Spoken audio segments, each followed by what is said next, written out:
బాబాయ్ నమస్తే, ఏం పేరు నీ పేరు? నా పేరు నాగులు నరసింహ. నరసింహ గారు, నల్గొండ లోకల్. నల్గొండ లోకల్.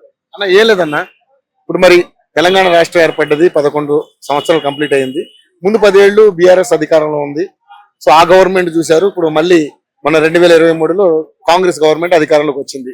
ముఖ్యంగా నల్గొండ నియోజకవర్గం ఎలా ఉంది? ఎందుకంటే మీకు ఇక్కడ కోమటిరెడ్డి వెంకటరెడ్డి ఎమ్మెల్యేగా ఉన్నాడు, పైగా మినిస్టర్ కూడా. ఆయన మీకు ఎలక్షన్ ముందు ఇచ్చిన హామీలు ఏంటి, ఏమేమి నెరవేర్చారు? ఎలక్షన్ మూవ్మెంట్ లో ఇచ్చిన 6 గ్యారెంటీలని వీళ్ళు 6 గ్యారెంటీ స్కీమ్ పెట్టిండ్రు. 6 గ్యారెంటీలలో ఒకటి ప్రెసెంట్లీ అయితే ఒకటి బస్సు ఫ్రీ ఉంది. బస్సు ఫ్రీ కూడా ఎంప్లాయీస్ పెట్టేది లేకుండే, ఓన్లీ స్టూడెంట్స్ పెట్టాలి. కాలేజ్ పిల్లలకు, అన్ఎంప్లాయ్మెంట్, తెల్ల రేషన్ కార్డు ఉన్న వాళ్ళకు ఇది పెడితే ఏంటంటే వాళ్ళకు బెనిఫిషియర్ బాగుంటది. అడగక ముందే అన్నం పెడితేనేమో వేరే ఉంటది, కడుపు నింతది.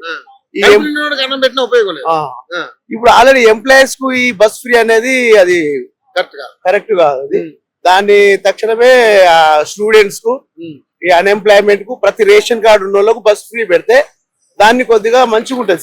స్కీమ్ బస్ ఫ్రీ బాగానే ఉంది, ఇది ఒకటి చేంజ్ చేయాలి. ప్లస్ ఇంకోటి కరెంట్ ఫ్రీ అన్నారు. కరెంట్ ఫ్రీ ఏమో ఇది కూడా కొంతమందికి కరెంట్ ఫ్రీ వస్తుంది, కొంతమంది రావట్లేదు.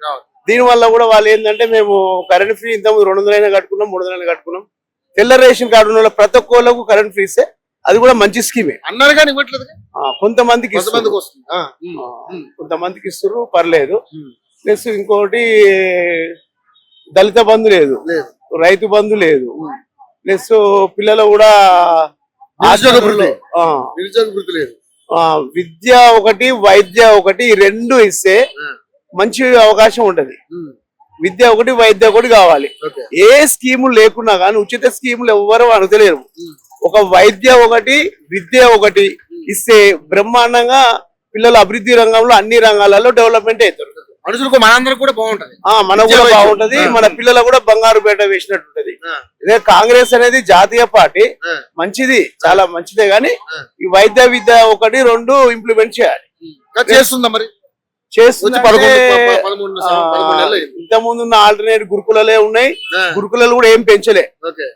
ఉన్న గురుకులలో కూడా కొద్దిగా పిల్లలకు ప్రైవేట్ బిల్డింగ్ తీసుకోవడం వల్ల వాళ్ళకు బాత్రూమ్ లెటిన్ లేక, ఫుడ్ కూడా కాంట్రాక్ట్లకు ఇచ్చేసరికి మంచి కూరగాయల భోజనాలు ఏవి వసతులు లేక పిల్లలు చనిపోవడం జరిగింది.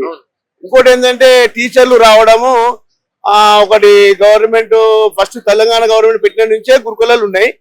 బట్ దాని ఏంటంటే వైద్య పరంగా ఎటువంటి డెవలప్మెంట్ లేదు, వాటికి తాళలేసే పరిస్థితి ఉంది. ప్లస్ ఇంకోటి వాళ్ళకు పిల్లలకు ఇప్పుడు పిల్లలు కార్పొరేట్ స్కూల్ చదివిన పిల్లలు 4th దాకా చదివారు ఇంగ్లీష్ మీడియం. ఆ గురుకులలో పోగానే ఇంగ్లీష్ మొత్తం మర్చిపోయారు, తెలుగు మీడియం అయింది.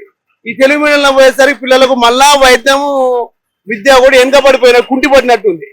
దీన్ని దృష్టిలో పెట్టుకొని మంచిగా విద్య ఒకటి మంచి ఇస్తే రేపు వాళ్ళ పిల్లల భవిష్యత్తు బాగుంటాయి. మరి ఇప్పుడు మీ మినిస్టర్ గారు ఉన్నారు, మరి ఏంటి అంతకు ముందు ఇచ్చిన హామీలు ఏంటి, ఇప్పుడు నెరవేర్చిన ఏంటి? ఇప్పుడు అంతకుముందు ఇచ్చిన హామీలలో చెప్తున్నా కదా, విద్య ఒకటి, ఎడ్యుకేషన్ పరంగా గురుకులాలు పెంచాలి.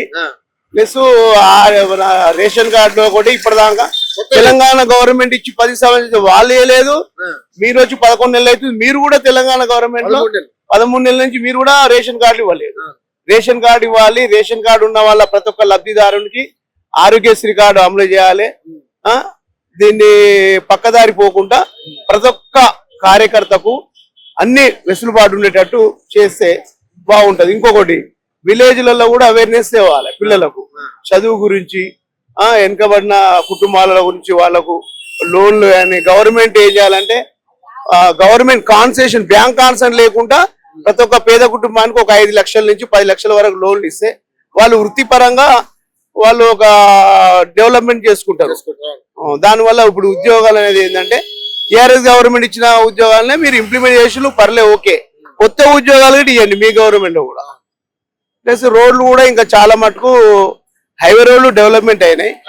జాతీయ స్థాయిలో జరుగుతాయి.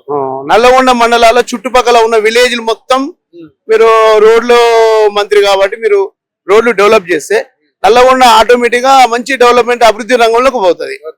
సో అంటే ఇప్పుడు మరి కోమటిరెడ్డి వచ్చినాక ఏమన్నా డెవలప్మెంట్ కనిపించిందా మీకు?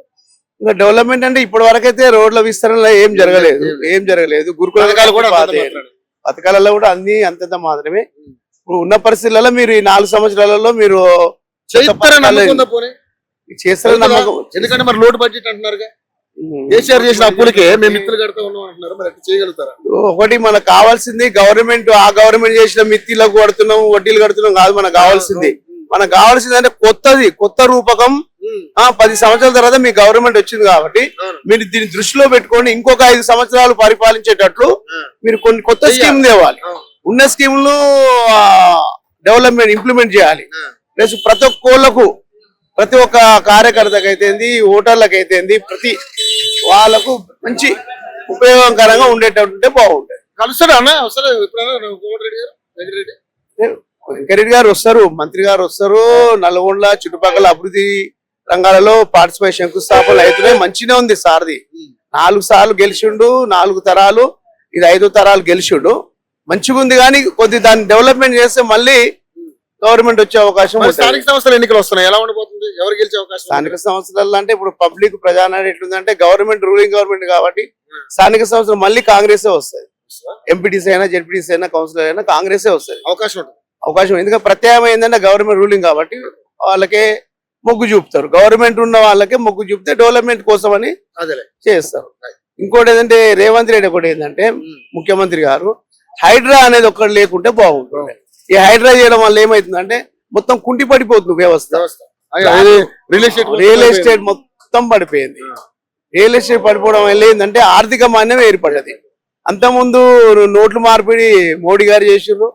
అంతకుముందు కరోనా వచ్చి 10 ఏళ్ళు వెనకబడిపోయింది.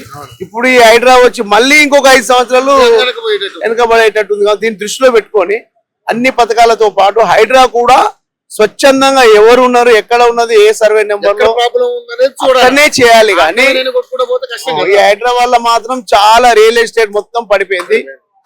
దీనివల్ల కొద్దిగా మీరు దాన్ని మళ్ళీ అభివృద్ధి రంగంలోకి వచ్చేటట్టు చేస్తే చాలా మంచిగా ఉంటుంది.